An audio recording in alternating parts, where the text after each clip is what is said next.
sanctuary of Delphi is probably the most extraordinary of all ancient Greek sites. Delphi amazes all who visit it. This place is the center of the world.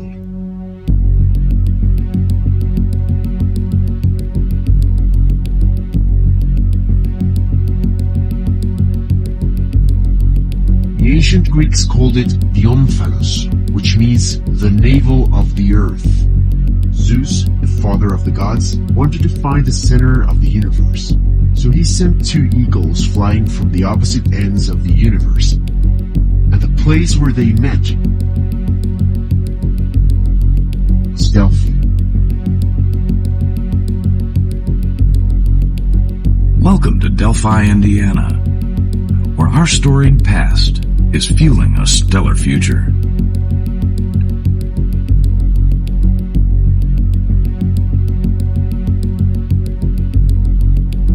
Whenever and wherever human beings endure suffering and humiliation, sometimes we must interfere. When human lives are endangered, when human dignity is in jeopardy,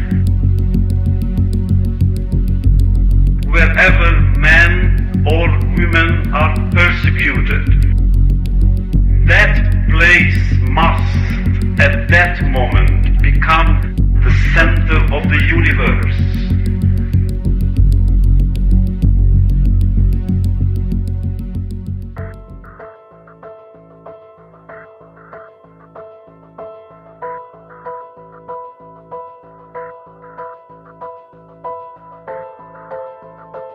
File a lawsuit against Carroll County was so frivolous. Not only was it thrown, that certain officials and agencies supported candidate Tony Liggett put their thumbs on the scale. these things going on in Carroll County a conspiratorial angle, a movement around the allegation that Carroll County is somehow corrupt in some way. Mostly spouted seemingly by people who do not live in Carroll County. It should not be viewed as a quest for truth and justice. Nosy, conspiratorial, careless, ego-driven, pointless, it's quite dumb, and it has no legal basis. Alleged Hatch Act violation. Oh, Liggett got cleared of that, so let's try something else. Another lawsuit came out of that group.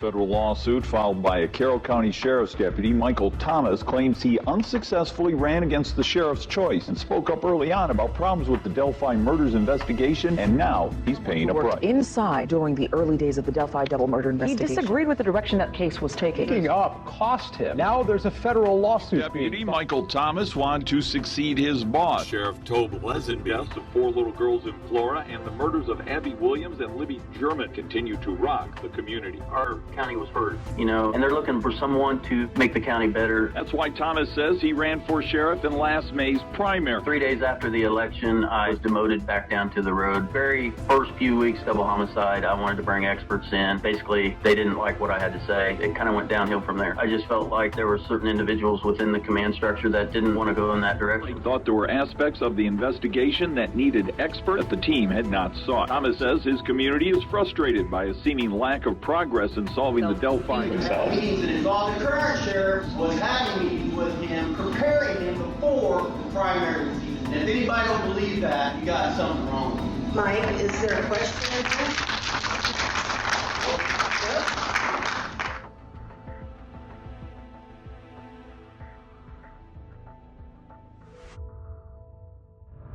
News tonight at 6, an arrest in the unsolved Delphi murders. In the Delphi murder investigation. This entire case against Richard Allen is sealed. 13 News is continuing to push for the probable cause affidavit because by state law it is considered a public document. To the Carroll County Sheriff and Indiana State Police for more information on Allen. We have been told repeatedly they will not be releasing any more information. And that is despite Indiana code requiring law enforcement to release arrest information 24 hours. We did in this case because the investigation is still open and the nature of this case has some extra scrutiny with it. They are still asking for more tips. Allen announced at his secret initial hearing October 28 would hire his own attorney. Constitutionally for Mr. Allen, though, is paramount. There's no circumstances under which he's not allowed to know why he's been arrested. Carroll County prosecutors' rare secrecy in pursuing this case complicates the state's protection of Allen's rights. A gag order has just been issued in the Delphi murders case against Richard Allen. All parties in this investigation, attorneys, law enforcement, court personnel, family members, anyone from talking or releasing statements on the case. The method used to link the cartridge to the gun is called tool mark analysis. The group is now challenging the science involved here. Flawed forensic evidence is responsible for more than half the wrongful conviction. That includes tool mark analysis. State police lab tested Allen's gun. You think Mr. Allen is the man on that bridge? The judge signed a probable cause affidavit for the arrest of him. He is innocent. After 5 years of an investigation, is this what it is? Your client's the wrong guy. Our client's the wrong man. We have nothing to hide. Transparency is important.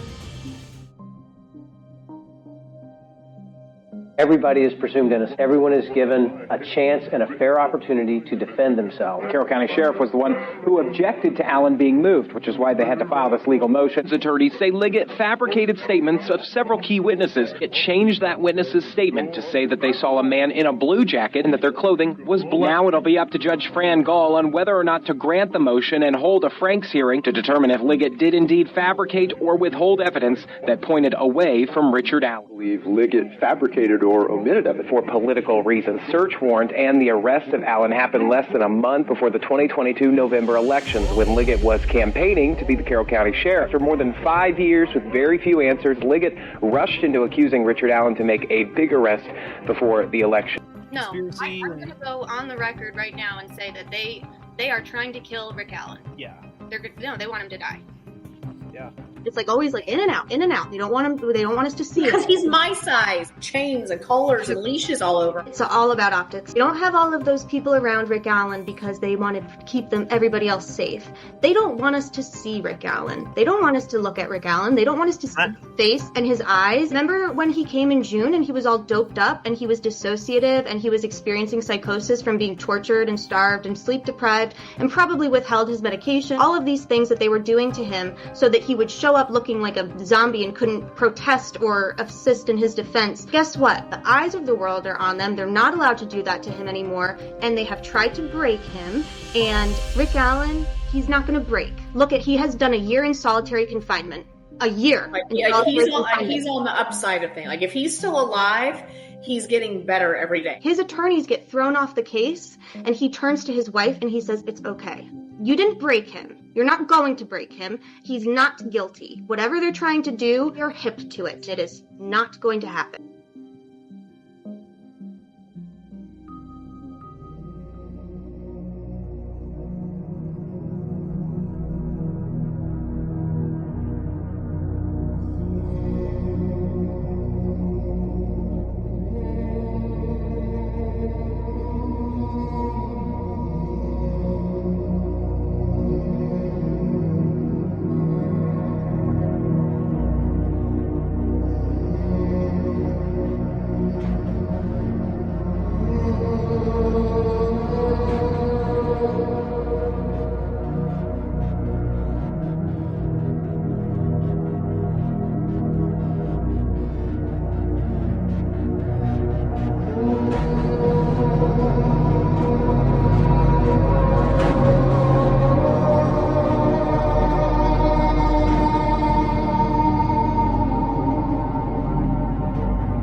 The murders of Abigail Williams and Liberty German were the result of hatred.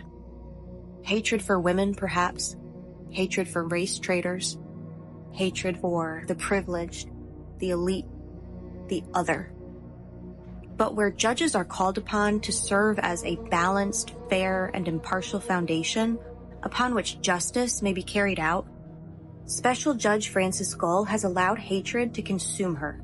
Hatred for the defense attorneys who were willful and insubordinate, who humiliated her in front of her colleagues and superiors. Hatred for her own shortcomings, her own inability to occupy a seat which she has claimed as rightfully hers. Hatred for a defendant who has yet to be tried, and despite his fundamental rights to due process and his total presumption of innocence, the special judge held him in maximum security prison in total isolation and torment for over a year. Judge Frances Gull is on a mission. It's a mission she shares with the Unified Command Task Force, with Lieutenant Jerry Holman, with Detective Tony Liggett, with Prosecutor Nick McClelland, Superintendent Doug Carter. Judge Gull is complicit in the conspiracy to convict Richard Allen. We are watching the state of Indiana hang a constitutionally innocent man. The fix is in. And while the state of Indiana conspires to convict Richard Allen, the person or persons who murdered Abby and Libby are free.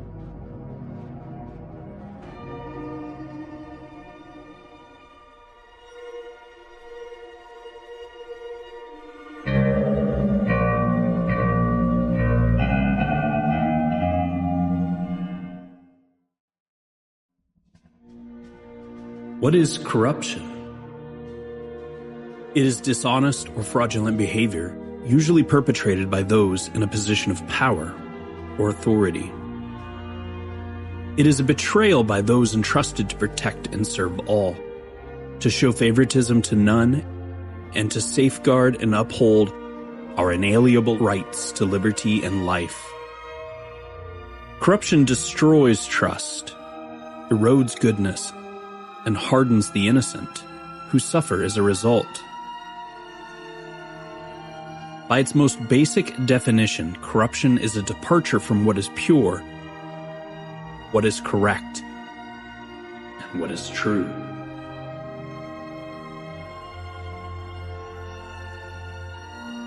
In Fahrenheit 451, novelist Ray Bradbury wrote about what we leave behind when we leave this world. Everyone must leave something behind when he dies, my grandfather said. Something your hand touched some way so your soul has somewhere to go when you die. And when people look at that tree or that flower you planted, you are there. It doesn't matter much what you do, he said. So as long as you change something from the way it was before you touched it into something that's like you after you take your hands away. The difference between the man who just cuts lawns and a real gardener is in the touching. The lawn cutter might just as well not have been there at all. The gardener will be there for a lifetime. Greg, he was that kind of gardener. His legacy will be what he touched and what he left behind, long after he took his hands away.